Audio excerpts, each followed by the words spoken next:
Welcome back to Commerce class, lecture 11, chapter 1 of Principles of Management. The topic is Span of Management.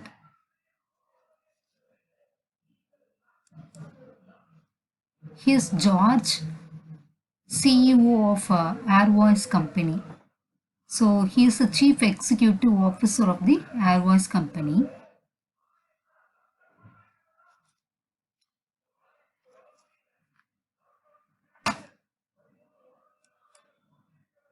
So what is span of management?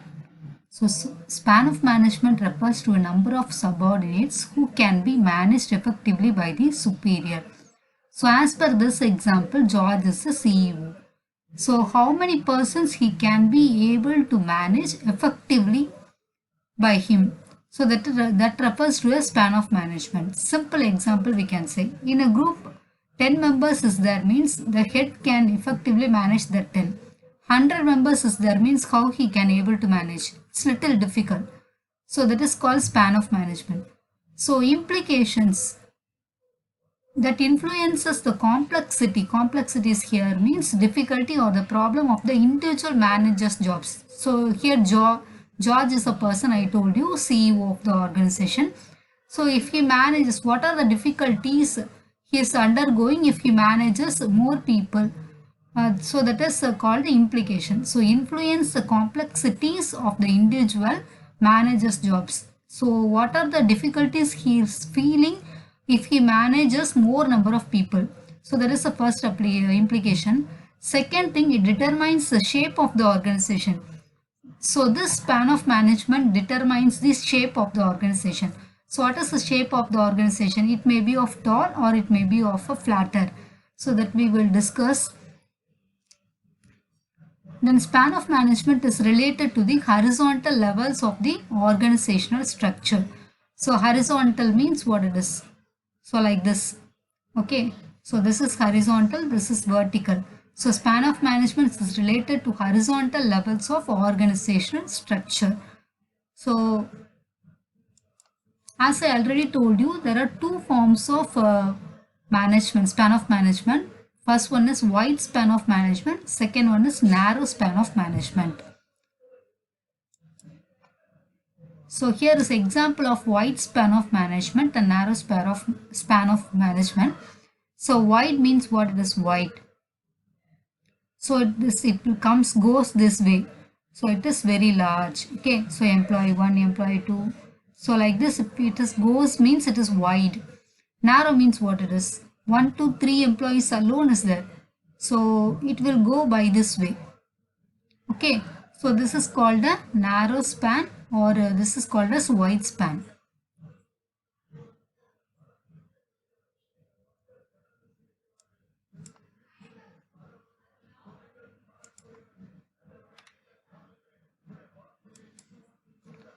So wide span of management, how it works? So it means a single manager, here George is a manager or a supervisor, he is managing large number of subordinates. If he manages large number of subordinates means that is wide span of management. So what is a narrow span of management? It means a single manager, George is a manager here. So if he manages or supervises few number of subordinates, if he manages means that is narrow span of management. See with this figure. So wide span means less hierarchical level it will be. Okay, so the organization structure will be flat. So here George is a person or he is a CEO, manages only 5 persons. So how he will manage? This 5% means very less number of people, so effectively he can manage. Imagine that. So this is wide span. Okay. So wide span means it will go by this way. So here may be another person, here may be another person, then 2 or 3 like this. Okay. So this is wide span. So this one they will ask you in 1 mark. So wide span of management contains less hierarchy level. Hierarchy level means order level. Okay. 1, 2, here 1, here 2 alone it is there. Okay. So this is less hierarchy level. So organization structure will be flatter. So in wide span of management, how is the organization structure? They will ask you. So it is always be flatter. Okay.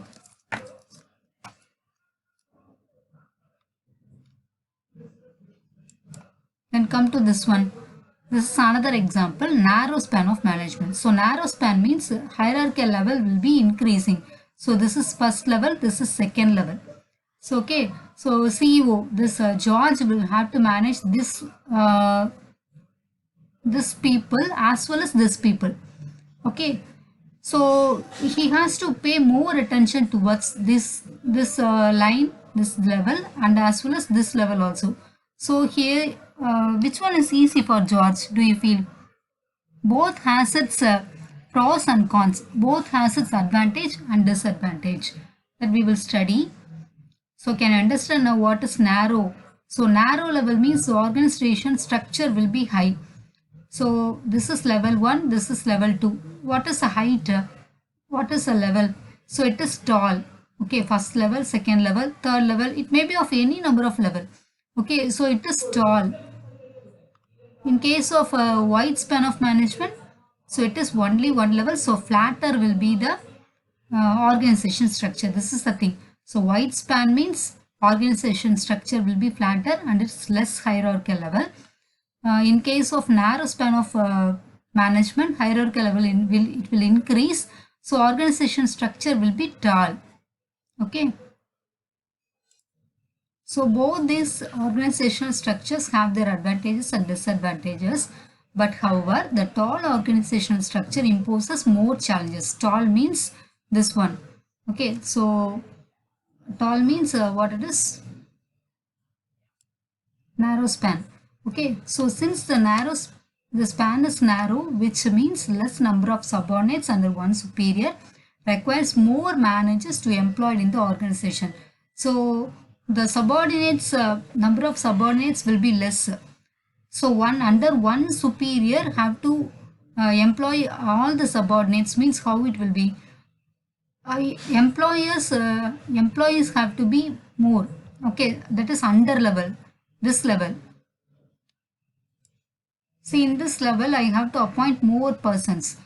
So if I appoint more person in this level means what will be my expenses? I have to pay each and everyone by only one manager, and also it's very difficult to pay the salary for each employee. Okay, with more levels in hierarchy means what will happen? The communication suffer drastically.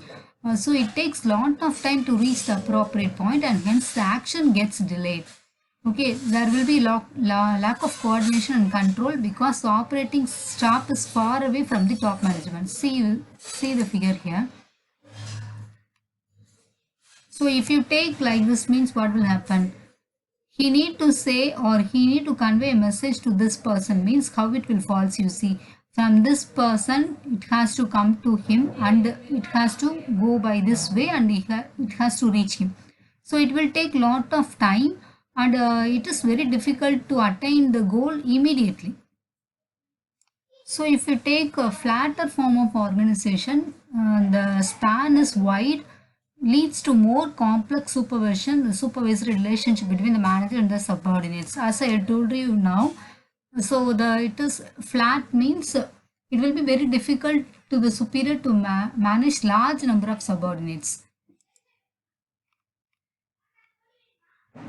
See, if you take here 100 people, it is in one line means how he can manage. So that is also very difficult. So if he appoint one person, under him another 10%, like that means he can easily manage. He alone have to manage all the 100 means it is difficult. That is that only they are telling here. Okay, so it is very difficult for a superior to manage large number of subordinates at a time and also may not listen to all efficiently. So however, the benefit of using the wider span of management is that the number of managers get reduced in hierarchy and thus the expenses in terms of remuneration is also saved. But only advantage here is that a single line of management. Flatter means the expenses spending in remuneration is also saved. Also the subordinates feels relaxed because they have to they are accountable to the only one manager, that is George alone. Okay, so and develop their independent spirit in a free work environment where the strict supervision is absent. See here, only George alone have to manage all this 100 means they will feel very freedom because she is accountable only to George alone. So all the level of employees feel the same thing. Okay, so that they are telling that span of management, if flatter means that is has more advantage. Okay, so here we come to end of this lesson. So we have completed chapter 1 completely. So my dear children, kindly learn all. Thank you so much.